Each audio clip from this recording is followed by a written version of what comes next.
Bonjour et bonsoir à tous, c'est Intro Process.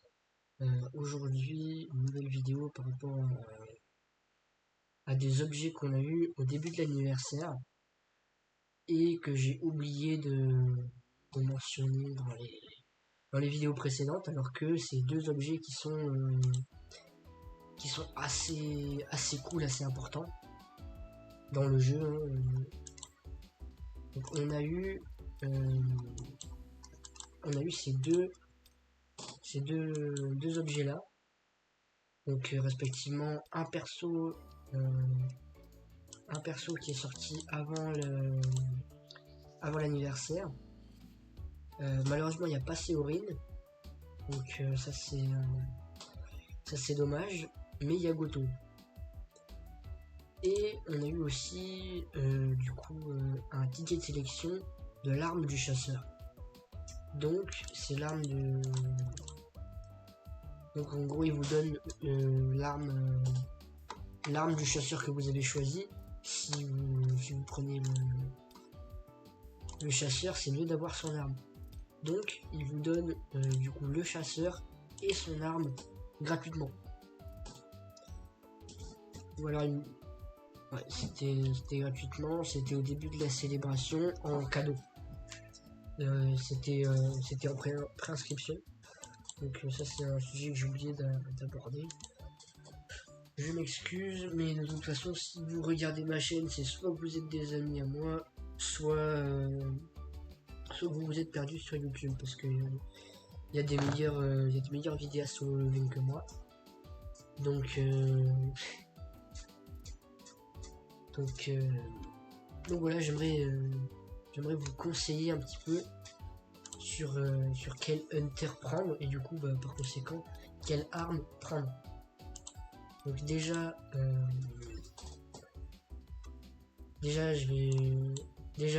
pour moi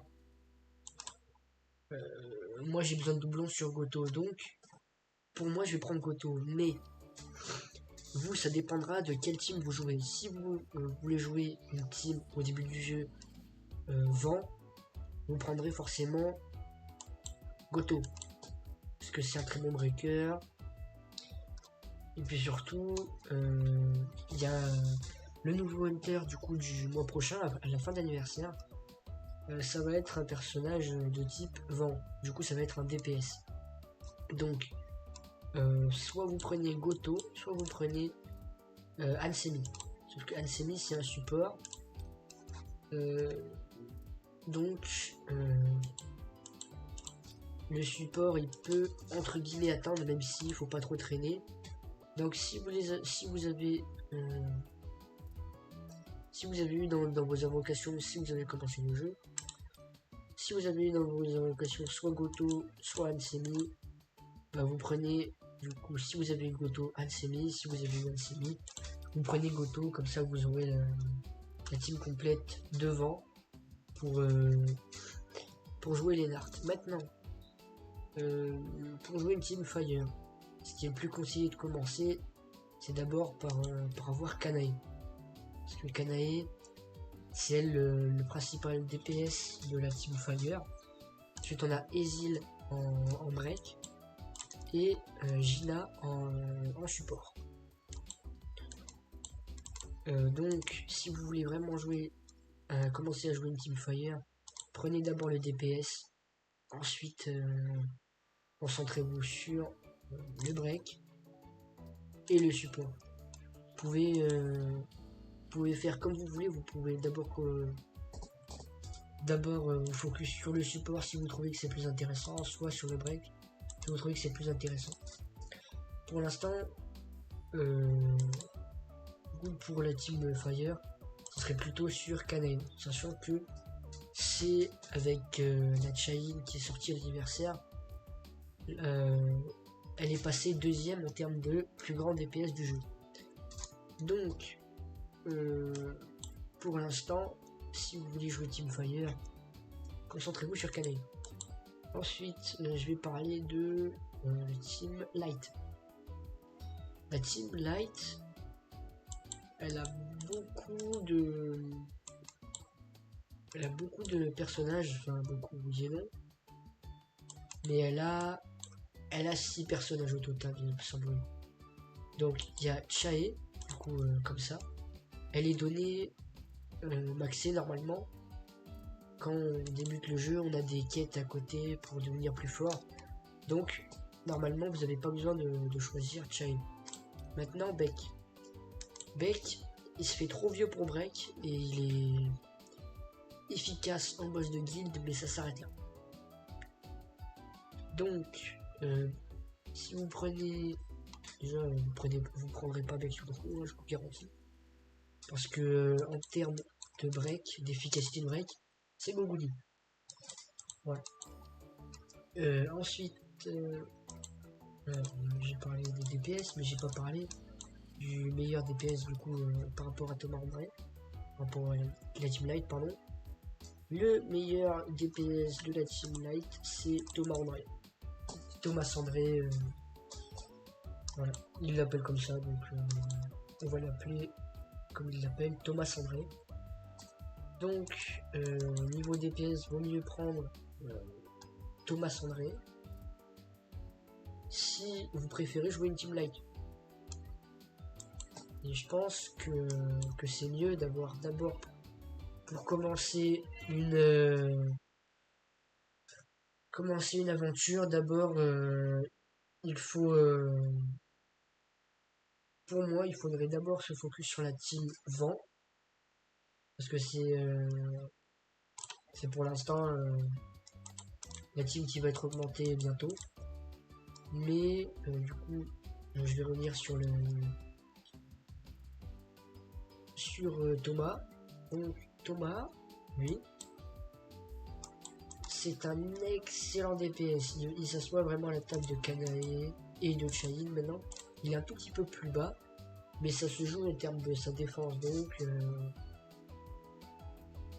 mais le seul point qui le rend un peu faible, entre guillemets, c'est sa première phase. Parce qu'il a besoin d'ulti pour atteindre une phase plus supérieure. Et à partir de cette ulti, en fait, tous ses ratios de dégâts augmentent x2. Et je comprends pourquoi il n'est pas augmenté directement x2.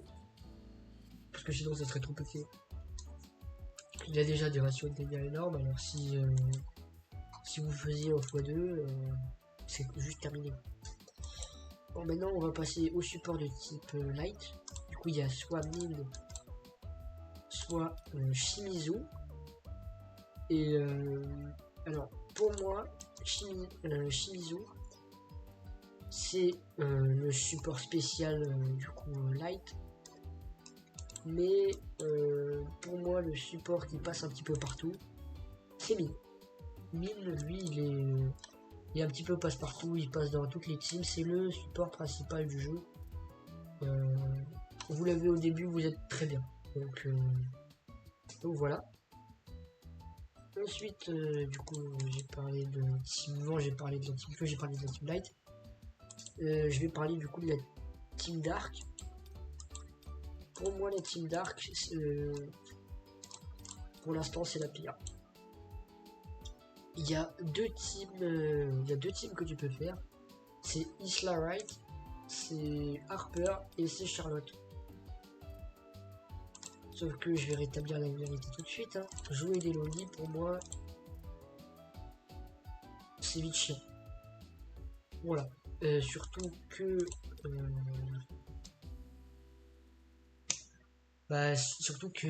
aujourd'hui, elle commence vraiment à pas être vieille, vu qu'elles sont sorties il y a pas si longtemps. Elles sont sorties il y a quelques mois déjà, mais déjà Harper elle commence à souffrir sur le nouveau boss. Charlotte presque plus avoir de DPS, il n'y a que Isla qui se débrouille bien en termes de support. Donc pour moi la team ténèbres, du coup la team dark, elle vaut pas le coup pour l'instant. Donc il reste la team O. Voilà. Tous les personnages dont j'ai pas parlé, du coup, c'est-à-dire Beck, Lim, Choi, Dongsu, Woo Jin-chul, Emma Laurent, Seo Jiwoo et Yoo Soo-yoon. M'en voulez pas, mais pour moi, c'est pas des persos qu'on va jouer, enfin qu'on va penser à jouer directement. Ah, et du coup, j'inclus aussi Libora dans la team Dark. Elle est très forte en support. Donc vous pouvez, mais c'est pas un choix que je recommanderais. Mais du coup, non. Pour moi, quand tu penses à jouer une team, déjà tu penses pas à Charlotte ou Harper, tu penses pas à Yoo Soo-yoon, tu penses pas à Seo, tu penses pas à Emma, tu penses pas à Dongsu, tu penses pas à Jinchul, même s'il est donné au début du jeu en jour de connexion. Choi, c'est différent parce que tu vas penser à jouer en un seul mode, enfin deux modes du coup. C'est le boss de guild et la puissance destruction. Sinon, tu penses vraiment pas à jouer. Tu penses vraiment pas à jouer Dim Taegyu, Baek Yoon-ho ou Baek Yoon-ho version Beast. Tu penses vraiment pas à jouer. Donc là, du coup, on va passer à la team Water. Du coup, en team Water, il n'y a que deux choix vraiment possibles. Et en réalité, il y en a qu'un, hein, vu qu'Alicia, elle s'est fait annuler en termes de DPS par la nouvelle Chae, hein, parce qu'avant c'était Alicia la DPS. Donc maintenant, il y a Maylin Fisher en support que vous pouvez prendre, mais elle est disponible dans le rate-up. Donc vous pouvez l'avoir à tout moment. Alicia, c'est même pas la peine d'y penser. Seo Jiwoo, c'est l'ancienne breakeuse, maintenant il y a Seorin. Mais si vous l'avez pas, vous pouvez attendre la sortie de Seorin et prendre un autre hunter, parce que moi je vois pas trop l'utilité de prendre ce breaker là, parce que elle est pas incroyable. Vraiment, et Valorant, en fait, CO et Valorant, c'est un petit peu la même chose. En termes de break, elles sont trop dépassées maintenant.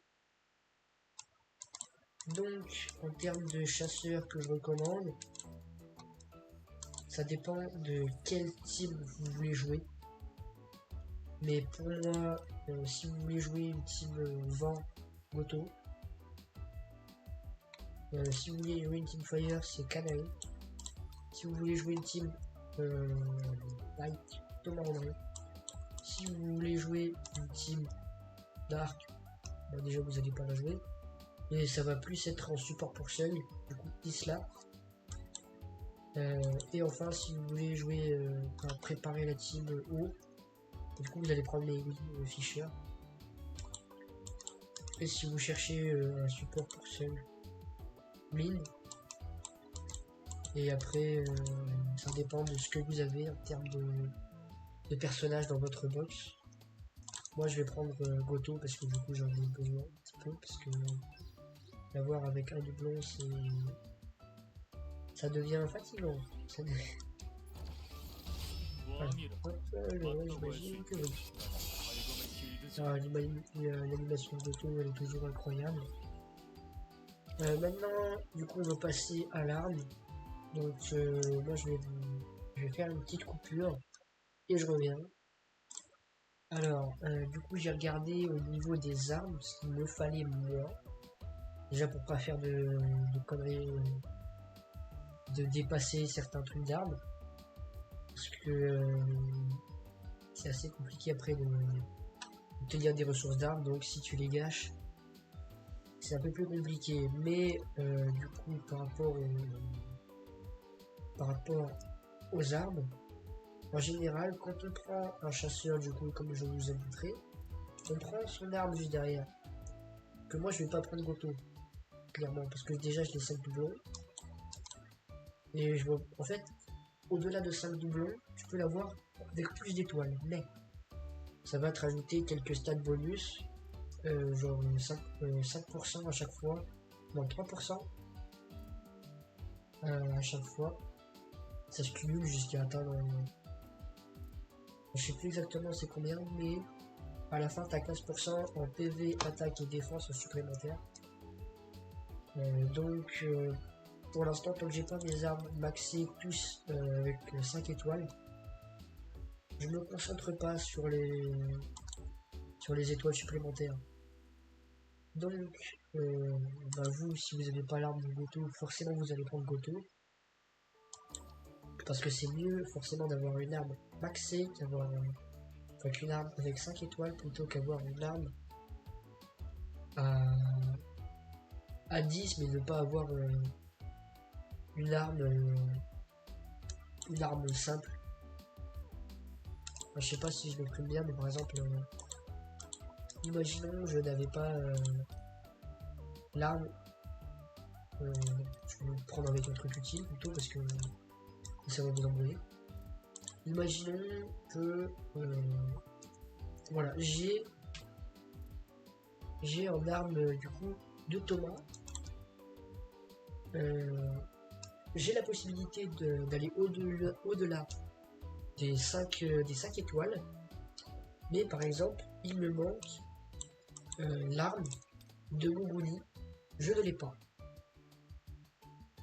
Et forcément, vu que Goguni c'est le breaker, et que l'arme elle donne des stats bonus avec le personnage, ça sera beaucoup moins intéressant de jouer un Goguni sans son arme qu'avec un Thomas André avec des étoiles dépassées. Pas si j'explique bien, mais en gros, il vaut mieux avoir une arme à 0 plutôt que de monter une arme avec une étoile bleue.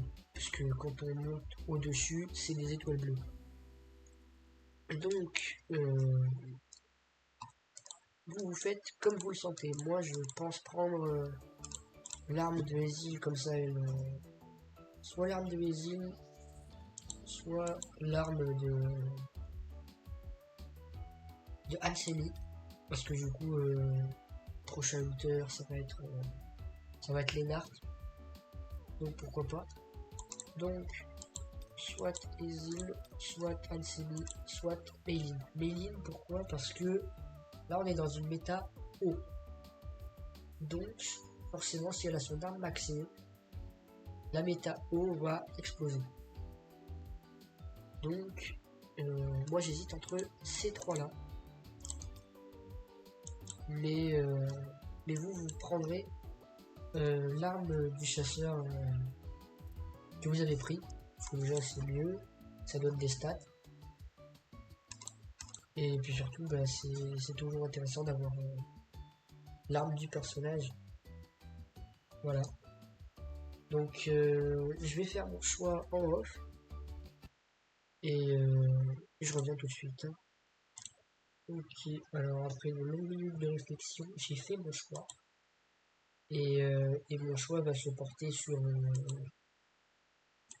va surtout simplement sur l'arme de Meilin Fischer. Comme ça, elle se rapproche du max. Donc ça fait que ma team O va exploser en termes de potentiel. Ça peut toujours aider. Voilà,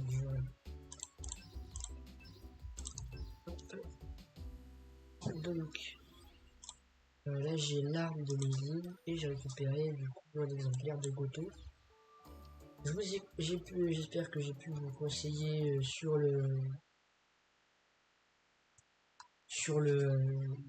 votre choix de hunter et d'armes. Je vous souhaite une très bonne journée, une très bonne soirée au moment où vous regardez la vidéo. C'était Intro Process. Ciao ciao.